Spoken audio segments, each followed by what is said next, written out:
Appamada and its programs are supported by your generosity, and your generosity and support makes such a difference. You can find a link for contributions on the website at appamada.org. Thank you.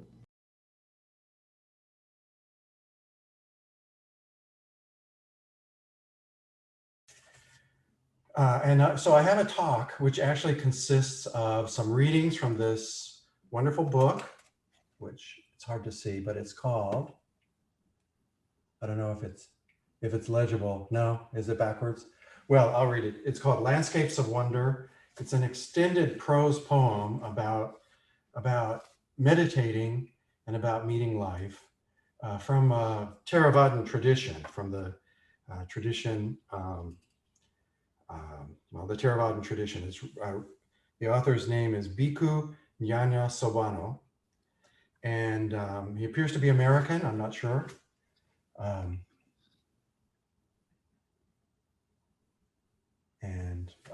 He's a wonderful prose writer, as I hope will be clear. He talks about what ignorance is, something that was my focus in the short intensive that we had last weekend, and the ways in which ignorance renews itself and comes back and covers us up so that we're looking through it over and over and over again.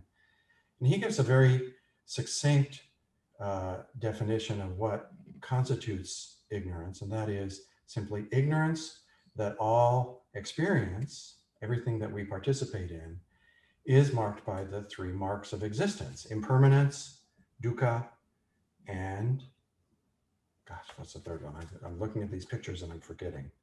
Anatta, the lack of self, the fact that there's no continuing self. So who are you before your mother was born? Well, it's not a question that makes sense in the terms of anatta, I don't think, but maybe it does. Not only that, but he points out that the Buddha taught that there were three types of craving. And this notion of craving, of course, is central to dukkha, central to the unsatisfactoriness of our experience that we hover within all the time. And that there were three types of craving that were present pretty much all the time for all of us. Craving for sensory pleasure, craving for confirmation of existence, which I certainly am noticing these days. And then even more so, craving for cessation of existence, craving for cessation of experience. And that's easy to spot if you're in pain. You don't want to be the person who's in pain anymore. You don't want to be feeling pain.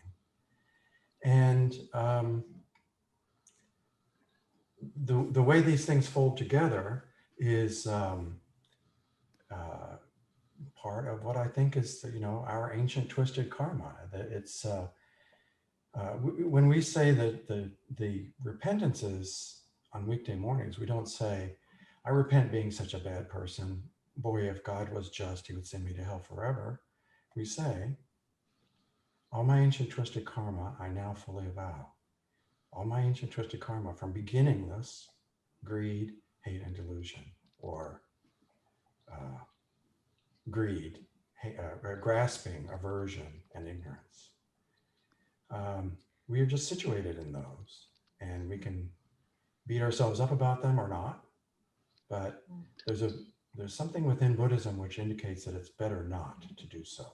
And I had a thought while I was sitting, among many this morning, which is that it's kind of like rock, paper, scissors, that there's craving for sensory delight, craving for ongoing existence, craving for the ending of our experience. And that those are always in play, and that one trumps the other, and that has something to do with why the Buddha gave up on the practice of privation, why he stopped starving himself, why he stopped doing all those things that were extreme ascetic practices. And because he came to recognize that there are these other aspects of craving, and that in fact, trying to beat sensory craving out of existence is just a form of the third type of craving for non-existence. You know, I hope that makes sense. So a little bit more from Bhikkhu Jnana Sobhano here. Um, let's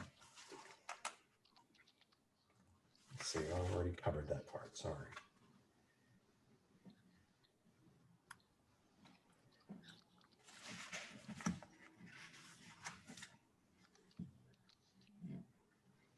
So the Buddha talks about mindfulness, and Bhikkhu Jnana Sobhano is talking about the possibility that we have to rouse ourselves and employ mindfulness in all situations, to perceive simply what is there, to note calmly and objectively the rising and passing away of phenomena, specifically regard to the physical body, our pleasant, unpleasant, and neutral feelings, our mind or consciousness, our mental objects. And you will recognize those as the four foundations of mindfulness that the Buddha taught.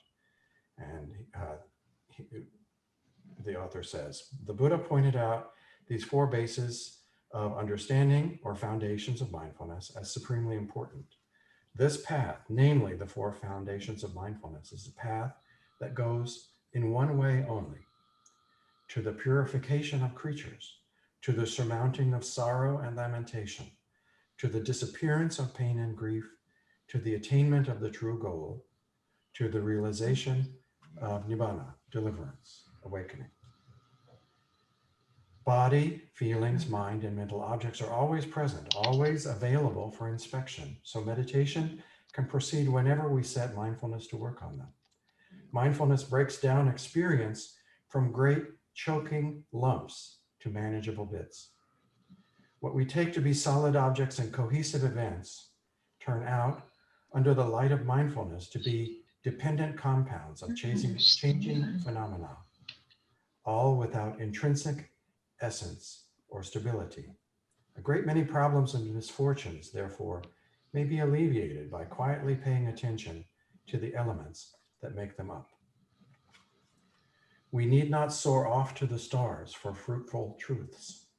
Impermanence, unsatisfactoriness, and impersonality characterize all aspects of conditioned existence and remain always accessible to meditators, whether they are sitting motionless in a temple or jouncing along in a city bus. So I offer that as a frame for this beautiful poem that Peg wrote, I think 10 years ago, maybe longer. If you have the Appamada chant book, it's on page 62. It's called Inside a Moment. And the person who is mentioned in the first stanza, Chozen, is Jan Chozen Bays, B-A-Y-S, one of the leaders of the Great Vow Monastery in Oregon, where Peg had a extended residency before taking ordination as a Zen priest. Inside a moment. Wouldn't it be nice, Chozen said, to step inside a moment? I'm considering that now, how it would be like stepping inside a cathedral, a great space soaring above and around you, filled with light, with windows of many colors. And the sounds inside a moment would be rich as a symphony, a heartbeat, traffic, a sigh, a melting sound. The odor of something sacred, human and warm, a lingering aroma of a meal just cooked. Then too, the sensations of the skin against the air, against these clothes, a casual itch and a bit of tightness in one's shoulder. How full-bodied and wholehearted we would be. And how might we fall down in profound gratitude for the splendor we are witness to. Our yearning, the grain of wood in the floor, the mysterious light of the street lamp, the moon, a passing car's headlights. The gods envy this moment of a human life, torn as it is by suffering, anxiety, impermanence. And yet, inside this moment is timeless and complete. No worry left in it, no other place to be, nothing to do but look and feel and listen as long as we like. Could we ever grow tired of it? Did you forget to notice the dead ant in the corner? The subtle shading of the rice paper in the wooden frames, of the silent figures on the altar, the incarnations of great activity, great wisdom, great compassion, right here in this moment. Did you hear that? The refrigerator turned itself off. Once it was cold enough, and a piece of paper rustled as someone turned a page. If you are longing for eternal life, please step inside a moment. This was actually written, this is a wonderful coincidence. It was 11 years ago and 2 days. So it was written on 2/5/2009. I didn't realize the date was in the book. So finally, one more bit of framing, or one more bit of prose poetry here. All earthly experience, this is back to Bhikkhu Jnana Sabano. All earthly experience is made of changing formations, the anxious circling ducks, the lifeless fish, the flowering weeds, our own flesh and dreams. We resolve to echoing space, resolve in the sense of evanesce, into echoing space, emptiness, immeasurable oceans, and strange to tell, no one hides inside. Within the solid, within the terrifying or the lovely, there is found only the slow, swinging bell of non-self, heard only by the contemplator. With a mind alert and still, we can know the world without liking or disliking, without distraction. If we faintly perceive even a dangling fish, so this is something he has seen while out on a walk, the marks of existence, if we can faintly perceive even in a dangling fish, the marks of existence, we can begin to shed our own accustomed suffering, because suffering depends on craving and clinging, on the myth that there is something that can be clung to. When the myth dissolves, what shall remain to torment us?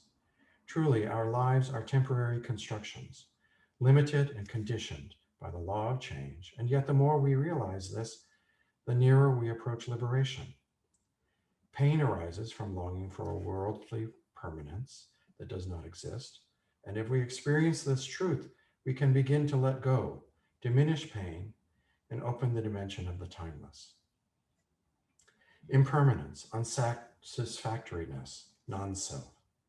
First, we read the message in characters of ink or stone or earth, and then we see through them, know through them, toward the radiant reality beyond all places. There is no need to run after the marvelous, the plain scene of any moment being fruitful enough when we walk the good path of Dharma through city or country. We should not despise the light on chrome or the rust trailing down from a nail in a wall, any more than we should scorn a budding wildflower. Truth shows through all faces of nature. To perceive what is needful, we have nothing but these frail senses, but they are sufficient if we direct them wisely. Then we have reason for faith. The river will flow on, the deer may live and prosper, and the ducks may fly out of the valley at last.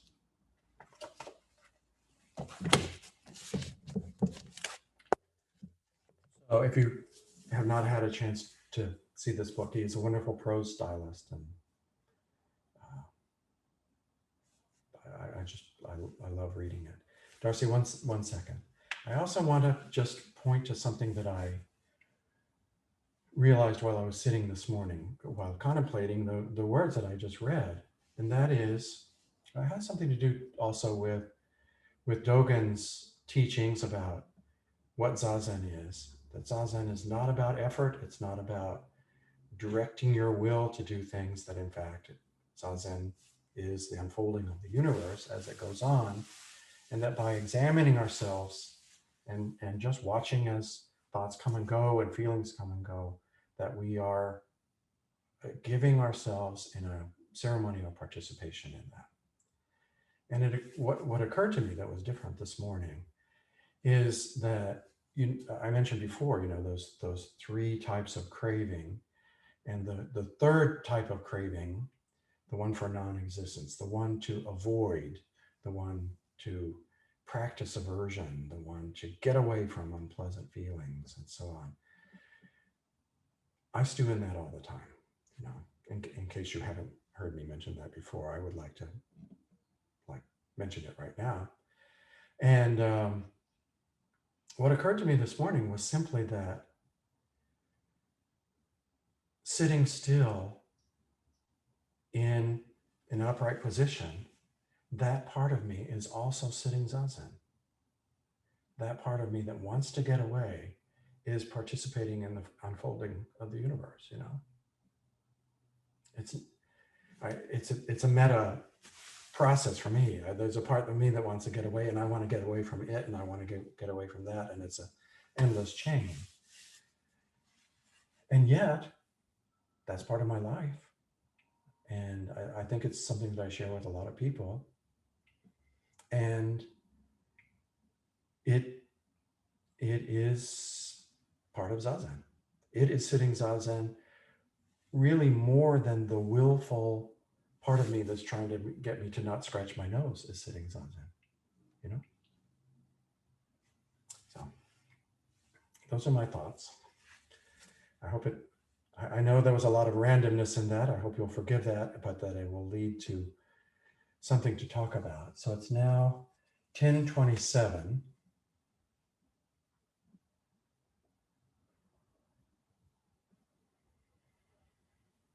And I would like to just, Richie, if you can, we've got 25 people. So if you would open some breakout rooms and everybody come back at 10:40, let's say 10:45. I don't want it to be too long. I don't want it to be too short. But just share whatever thoughts and feelings you have about how you can meet your life with openness and acceptance, and what it's like to be in a moment, what Peg talks about, what it's like to accept existence in the path of openness and acceptance that Bhikkhu Jnanasabano is talking about. And just talk with each other about that. And to the extent possible, make it possible for everyone to have time to talk.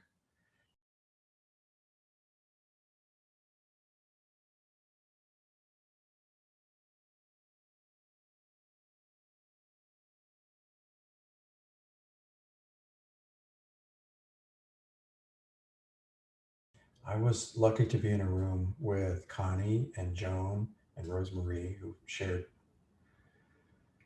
some very important things. And I hope that the experience of your breakout room was the same.